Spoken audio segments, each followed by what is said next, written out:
ಭಾರತದ ರಹಸ್ಯ ಕ್ಷಿಪಣಿ ಪರೀಕ್ಷೆ ಬಂಗಾಳ ಕೊಲ್ಲಿಯಲ್ಲಿ ನಡೆದಿದ್ದೇನೋ.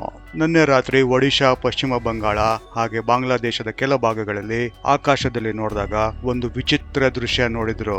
ಕತ್ತಲೆಯ ಆಕಾಶದಲ್ಲಿ ಜಾರಿಕೊಂಡು ಹೋಗುವಂತೆ ಕಾಣಿಸಿದ ಒಂದು ಹೊಳೆಯುವ ಬೆಳಕಿನ ಹಾದಿ. ಕೆಲವರು ಇದನ್ನ ಕ್ಷಿಪಣಿ ಉಡಾವಣೆ ಅಂದ್ರು, ಅಂದ್ರೆ ಮಿಸೈಲ್ ಲಾಂಚ್ ಅಂದ್ರು. ಇನ್ನು ಕೆಲವರು ರಾಕೆಟ್ ಪರೀಕ್ಷೆ ಅಂದ್ರು. ಮತ್ತಷ್ಟು ಜನ ಇದು ಏನೋ ರಹಸ್ಯ ವಸ್ತು ಅಂತ ಹೇಳಲು ಶುರು ಮಾಡಿದ್ರು.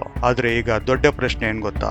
ಭಾರತವು ಬಂಗಾಳ ಕೊಲ್ಲಿಯಲ್ಲಿ ರಹಸ್ಯವಾಗಿ ದೂರದ ವ್ಯಾಪ್ತಿಯ ಕ್ಷಿಪಣಿ ಪರೀಕ್ಷೆ ನಡೆಸಿದ್ಯಾ? ಯಾಕಂದ್ರೆ ಅದು ಸತ್ಯವಾದ್ರೆ ಇದು ಸಂಪೂರ್ಣ ಪ್ರದೇಶದ ಭದ್ರತಾ ಸಮೀಕರಣವನ್ನೇ ಬದಲಾಯಿಸ್ಬಿಡುತ್ತೆ. ಮತ್ತು ಅತ್ಯಂತ ಕುತೂಹಲವಾದ ವಿಷಯ ಏನಂದ್ರೆ ಇಲ್ಲಿಯವರೆಗೆ ಭಾರತ ಸರ್ಕಾರ ಅಧಿಕೃತವಾಗಿ ಏನು ಹೇಳಿಲ್ಲ. ಈ ಕತೆ ಇನ್ನೂ ಇಂಟ್ರೆಸ್ಟಿಂಗ್ ಆಗೋದೇ ಇಲ್ಲಿ. ಈ ದೃಶ್ಯಗಳು ಕಾಣಿಸಿಕೊಳ್ಳುವ ಕೆಲವು ದಿನಗಳ ಹಿಂದೆ ಭಾರತ ಒಂದು ವಿಶೇಷ ಪ್ರಕಟಣೆ ಜಾರಿ ಮಾಡಿತ್ತು.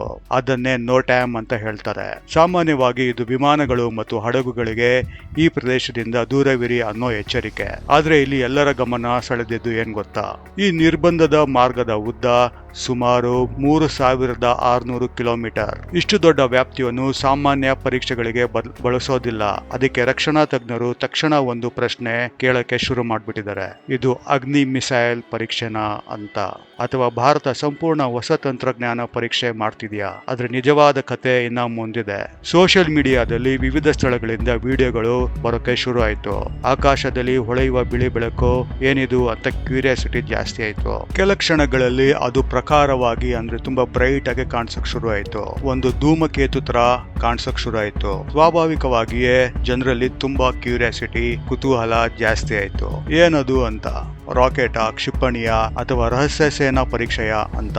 ಆಮೇಲೆ ರಕ್ಷಣಾ ವಿಶ್ಲೇಷಕರು ಗಮನಿಸಿದ ಪ್ರಮುಖ ವಿಷಯ ಏನ್ ಗೊತ್ತಾ? ಉಡಾವಣಾ ಪ್ರದೇಶವು ಒಡಿಶಾ ಕರಾವಳಿಯ ಡಾಕ್ಟರ್ ಅಬ್ದುಲ್ ಕಲಾಂ ದ್ವೀಪದ ಸುತ್ತಮುತ್ತ ಇರಬಹುದು ಎಂದು ಹೇಳಲಾಗ್ತಿದೆ. ಈ ಸ್ಥಳ ಸಾಮಾನ್ಯವಾದ ಸ್ಥಳ ಅಲ್ವೇ ಅಲ್ಲ. ಭಾರತದ ಹಲವು ಪ್ರಮುಖ ಕ್ಷಿಪಣಿಯ ಪರೀಕ್ಷೆ ಅಲ್ಲೇ ನಡೆಸಿದ್ದು. ಹೀಗಾಗಿ ಈ ಘಟನೆ ತಕ್ಷಣವೇ ಗಂಭೀರ ಭದ್ರತಾ ಚರ್ಚೆಯ ವಿಷಯವಾಯಿತು. ಆದ್ರೆ ದೊಡ್ಡ ಸುಳಿವು ಇನ್ನ ಬೇರೆದೇ ಇದೆ. ಈಗ ಮಿಸೈಲ್ ಟೆಸ್ಟ್ ಬಗ್ಗೆ ಸ್ವಲ್ಪ ಡೀಟೇಲ್ಸ್ ಕೊಡ್ತೀನಿ. ಅದಕ್ಕಿಂತ ಮುಂಚೆ ನೋಟ್ಯಾಮ್ ಬಗ್ಗೆ ಸ್ವಲ್ಪ ಡೀಟೇಲ್ಸ್ ಕೊಡ್ತೀನಿ. ನೋಟ್ಯಾಮ್ ಅಂದ್ರೆ ಏನು, ನೋಟ್ಯಾಮ್ ಯಾಕೆ ಕೊಡ್ತಾರೆ ಅಂತ. ಸೊ ಫಾರ್ ಎಕ್ಸಾಂಪಲ್, ಇವಾಗ ನೀವು ಫಾರ್ ಇಂಡಿಯಾ ಇವಾಗ ಯಾವ್ದಾದ್ರು ಮಿಸೈಲ್ ಲಾಂಚ್ ಮಾಡ್ತಿದೆ ಅಂತ ಅಂದ್ಕೊಳ್ಳಿ. ಸೊ ಮಿಸೈಲ್ ಲಾಂಚ್ ಮಾಡ್ಬೇಕಂದ್ರೆ ಅವರು ಆಕಾಶದಲ್ಲಿ ಲಾಂಚ್ ಆದಾಗ ಅಲ್ಲಿ ಸರೌಂಡಿಂಗ್ ಅಲ್ಲಿ ಯಾವುದೇ ಪ್ಲೇನ್ ಓಡಾಡಬಾರ್ದು, ಮತ್ತೆ ಸಮುದ್ರದಲ್ಲಿ ಯಾವುದೇ ಶಿಪ್ಗಳು ಹೋಗ್ಬಾರ್ದು. ಯಾಕಂದ್ರೆ ಮಿಸೈಲ್ ಲಾಂಚ್ ಫೇಲ್ಯೂರ್ ಆದ್ರೆ ಅದು ಅದಕ್ಕೆ ಡ್ಯಾಮೇಜ್ ಮಾಡಬಹುದು, ಅಂದ್ರೆ ಪ್ಲೇನ್ಗೆ ಇಲ್ಲಾಂದ್ರೆ ಶಿಪ್ ಗಳಿಗೆ ಡ್ಯಾಮೇಜ್ ಮಾಡಬಹುದು. ಸೊ ಅದಕ್ಕೆ ನೋಟ್ಯಾಮ್ ನೋಟಿಸ್ ಕೊಡ್ತಾರೆ. ಅವಾಗ ಬೇರೆ ದೇಶಗಳೆಲ್ಲ ಎಚ್ಚರಿಕೆಯಿಂದ ಆ ಕಡೆ ಹೋಗೋದಿಲ್ಲ. ಆದ್ರೆ ಇಲ್ಲಿ ಗಮನಿಸುವ ವಿಷಯ ಏನ್ ಗೊತ್ತಾ?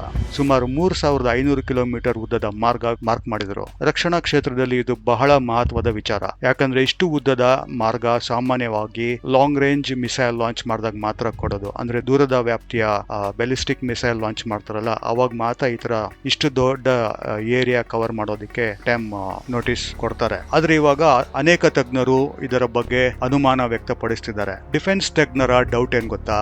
ಇದು ಅಗ್ನಿ 4 ಮಿಸೈಲ್, ಅಗ್ನಿ 5 ಮಿಸೈಲ್, ಅಥವಾ ಇದು ಯಾವುದೋ ಬೇರೆ ಸೈಂಟಿಫಿಕ್ ಸೀಕ್ರೆಟ್ ಟೆಸ್ಟ್ ಅಂತ. ಇಲ್ಲಿವರೆಗೆ DRDO ಯಾವುದೇ ಮಾಹಿತಿ ಕೊಟ್ಟಿಲ್ಲ. ಆ ಟೆಸ್ಟ್ ಗೆ ಯಾವುದೇ ಹೆಸರು ಕೂಡ ಹೇಳಿಲ್ಲ, ಯಾವುದೇ ಡೀಟೇಲ್ಸ್ ಕೂಡ ಕೊಟ್ಟಿಲ್ಲ. ಆದ್ರೆ ಕೆಲವೊಮ್ಮೆ ದೇಶಗಳು ಇದೆಲ್ಲ ಮಾಡುತ್ತೆ, ಸೀಕ್ರೆಟ್ ಮೇಂಟೈನ್ ಮಾಡುತ್ತೆ, ಇಮಿಡಿಯೇಟ್ ಆಗಿ ಏನು ಡೀಟೇಲ್ಸ್ ಕೊಡೋದಿಲ್ಲ. ಹಾಗಾದ್ರೆ ಆಕಾಶದಲ್ಲಿ ಕಾಣಿಸ್ಕೊಂಡಿದ್ದು ಏನದು? ಅಷ್ಟು ಬೆಳಕಿತ್ತಲ್ವಾ ಆಕಾಶದಲ್ಲಿ, ಮತ್ತೆ ಅದ್ರ ಒಂದು ಪಾತ್ ಕೂಡ ಇತ್ತು, ಅದಕ್ಕೊಂದು ದಾರಿ ಇತ್ತು, ಆ ದಾರಿ ಉದ್ದಾನು ಹೊಳೆಯುತ್ತಿತ್ತು. ಏನದು ಅಂತ ಎಲ್ಲರಿಗೂ ಡೌಟ್ ಶುರು ಆಗ್ಬಿಟ್ಟಿದೆ. ಅದ್ ಹೆಂಗ್ ಶುರು ಆಯ್ತು, ಹೆಂಗ್ ಉಂಟಾಗುತ್ತೆ ಆ ಬೆಳಕು ಅಂತೆಲ್ಲ. ಸೊ ಟೆಕ್ನಿಕಲಿ ಹೇಳ್ಬೇಕಂದ್ರೆ ಮಿಸೈಲ್ ಲಾಂಚ್ ಮಾಡಿದಾಗ ಅದರ ಇಂಜಿನ್ ಗ್ಯಾಸ್ ಹಿಂದೆ ಬಿಡುತ್ತೆ. ಸೊ ಅದು ಸೂರ್ಯನ ಬೆಳಕನ್ನ ರಿಫ್ಲೆಕ್ಟ್ ಮಾಡುತ್ತೆ, ಅಂದ್ರೆ ಪ್ರತಿಬಿಂಬಿಸುತ್ತೆ. ಆ ಕಾರಣಕ್ಕೆ ಆಕಾಶದಲ್ಲಿ ಹೊಳೆಯುವ ವಲಯ ಅಥವಾ ಧೂಮಕೇತು ತರಹದ ದೃಶ್ಯ ಕಾಣಿಸುತ್ತೆ. ಅಮೆರಿಕ, ರಷ್ಯಾ, ಚೀನಾ ಮುಂತಾದ ದೇಶಗಳು ಕೂಡ ಕ್ಷಿಪಣಿ ಪರೀಕ್ಷೆ ಮಾಡಿದಾಗ ಇದೇ ರೀತಿಯ ದೃಶ್ಯಗಳು ಕಂಡಿತ್ತು. ಆದ್ರೆ ಇಲ್ಲಿ ನಿಜವಾದ ಪ್ರಶ್ನೆ ಬೇರೆನೇ ಇದೆ. ಈ ಟೆಸ್ಟ್ ಯಾಕೆ ಇಷ್ಟೊಂದು ಮಹತ್ವದ್ದು ಅಂತ? ಇದೀಗ ಜಗತ್ತಿನ ಭದ್ರತಾ ವ್ಯವಸ್ಥೆ ತುಂಬಾ ಸೂಕ್ಷ್ಮವಾಗಿದೆ. ಚೀನಾ ವೇಗವಾಗಿ ತನ್ನ ಕ್ಷಿಪಣಿ ಪರೀಕ್ಷೆಗಳನ್ನು ಹೆಚ್ಚಿಸುತ್ತಿದೆ. ಪಾಕಿಸ್ತಾನವು ಕೂಡ ಭಿಕ್ಷೆ ಕೇಳಿ ಅವರ ಟೆಕ್ನಾಲಜಿನ ಇಂಪ್ರೂವ್ ಮಾಡ್ಕೊಂತಿದ್ದಾರೆ. ಇಂಡೋ ಪೆಸಿಫಿಕ್ ಪ್ರದೇಶದಲ್ಲಿ ಸೇನಾ ಸ್ಪರ್ಧೆ ಹೆಚ್ಚಾಗ್ತಿದೆ. ಇಂತಹ ಸಂದರ್ಭದಲ್ಲಿ ಒಂದು ಯಶಸ್ವಿ ದೂರದ ವ್ಯಾಪ್ತಿಯ ಕ್ಷಿಪಣಿ ಪರೀಕ್ಷೆ ದೊಡ್ಡ ಸಂದೇಶ ನೀಡುತ್ತದೆ. ಅದು ಕೇವಲ ಟೆಕ್ನಾಲಜಿ ಬಗ್ಗೆ ಅಲ್ಲ, ಅದು ನಮ್ಮ ಸಿದ್ಧತೆ ಬಗ್ಗೆ, ಅದು ನಮ್ಮ ಡಿಫೆನ್ಸ್ ಬಗ್ಗೆ, ಅದು ನಮ್ಮ ಭದ್ರತಾ ವಿಶ್ವಾಸದ ಬಗ್ಗೆ ಮತ್ತು ತಂತ್ರಜ್ಞಾನ ಟೆಕ್ನಾಲಜಿ ಶಕ್ತಿಯ ಬಗ್ಗೆ ಹೇಳುತ್ತೆ. ಆದ್ರೆ ಇದು ಇನ್ನೊಂದು ಸಾಧ್ಯತೆ ಕೂಡ ಕೊಡುತ್ತೆ. ಇದು ಅಗ್ನಿ 5 ಮಿಸೈಲ್ ಟೆಸ್ಟ್ ಅಲ್ಲ ಅಂದ್ರೆ ಭಾರತ ಸಂಪೂರ್ಣ ಹೊಸ ವ್ಯವಸ್ಥೆ ಪರೀಕ್ಷೆ ಮಾಡ್ತಿದ್ಯಾ? ಅದೇ ವಿಷಯ ಇವಾಗ ಜಗತ್ತಿನ ರಕ್ಷಣಾ ವಲಯದಲ್ಲಿ ಕುತೂಹಲ ಹೆಚ್ಚಿಸುತ್ತಿದೆ. ಯಾಕಂದ್ರೆ ಭಾರತ ಸೈಲೆಂಟ್ ಆಗಿ ಕೆಲವು ಮಿಸೈಲ್ಗಳು ಆಲ್ರೆಡಿ ಲಾಂಚ್ ಮಾಡಿ ಟೆಸ್ಟ್ ಮಾಡಿ ಸಕ್ಸಸ್ಫುಲ್ ಕೂಡ ಆಗಿದೆ. ಇಂಡೋ ಪೆಸಿಫಿಕ್ ಪ್ರದೇಶದಲ್ಲಿ ಸೇನಾ ಸ್ಪರ್ಧೆ ಹೆಚ್ಚಾಗ್ತಿದೆ. ಇಂತಹ ಸಂದರ್ಭದಲ್ಲಿ ಒಂದು ಯಶಸ್ವಿ ದೂರದ ವ್ಯಾಪ್ತಿಯ ಕ್ಷಿಪಣಿ ಪರೀಕ್ಷೆ ದೊಡ್ಡ ಸಂದೇಶ ಕೊಡುತ್ತೆ. ಅದು ಕೇವಲ ಟೆಕ್ನಾಲಜಿ ಅಂದ್ರೆ ತಂತ್ರಜ್ಞಾನ ಬಗ್ಗೆ ಮಾತಾಡೋದಿಲ್ಲ. ಅದು ನಮ್ಮ ಪ್ರಿಪೇರ್ಡ್ನೆಸ್ ಅಂದ್ರೆ ಸಿದ್ಧತೆ, ನಮ್ಮ ಡಿಟರೆನ್ಸ್ ಅಂದ್ರೆ ತಡೆ ಸಾಮರ್ಥ್ಯ, ನಮ್ಮ ಭದ್ರತಾ ವಿಶ್ವಾಸ ಅಂದ್ರೆ ಸೆಕ್ಯೂರಿಟಿ ಕಾನ್ಫಿಡೆನ್ಸ್, ನಾಲ್ಕನೇದು ನಮ್ಮ ತಂತ್ರಜ್ಞಾನ ಶಕ್ತಿ ಅಂದ್ರೆ ಟೆಕ್ನಾಲಜಿಕಲ್ ಪವರ್ ಬಗ್ಗೆ ಹೇಳುತ್ತೆ. ಆದ್ರೆ ಇನ್ನೊಂದು ಸಾಧ್ಯತೆ ಕೂಡ ಇದೆ. ಇದು ಅಗ್ನಿ 5 ಮಿಸೈಲ್ ಟೆಸ್ಟ್ ಅಲ್ಲ ಅಂದ್ರೆ ಭಾರತ ಸಂಪೂರ್ಣವಾಗಿ ಹೊಸ ವ್ಯವಸ್ಥೆ ಪರೀಕ್ಷೆ ಮಾಡ್ತಿದ್ಯಾ ಅಂತ. ಅದೇ ವಿಷಯ ಇವಾಗ ಜಗತ್ತಿನ ರಕ್ಷಣಾ ವಲಯದಲ್ಲಿ ಕುತೂಹಲ ಹುಟ್ಟಿಸಿದೆ. ಯಾಕಂದ್ರೆ ಭಾರತ ಸೈಲೆಂಟ್ ಆಗಿ ಕೆಲವು next generation missile test already test ಮಾಡಿದ್ದಾರೆ ಮತ್ತು ಕೆಲವು test and research and development ಕೂಡ ಇನ್ನ ಸೀಕ್ರೆಟ್ ಆಗಿ ಮೇಂಟೈನ್ ಮಾಡಿದ್ದಾರೆ. ಹಾಗಾದ್ರೆ ಈ ಟೆಸ್ಟ್ ಬಗ್ಗೆ ಜಗತ್ತಿನ ಪ್ರತಿಕ್ರಿಯೆ ಹೇಗಿದೆ? ಅಧಿಕೃತವಾಗಿ ಬಹುಶಃ ಯಾರು ಏನು ಹೇಳೋದಿಲ್ಲ.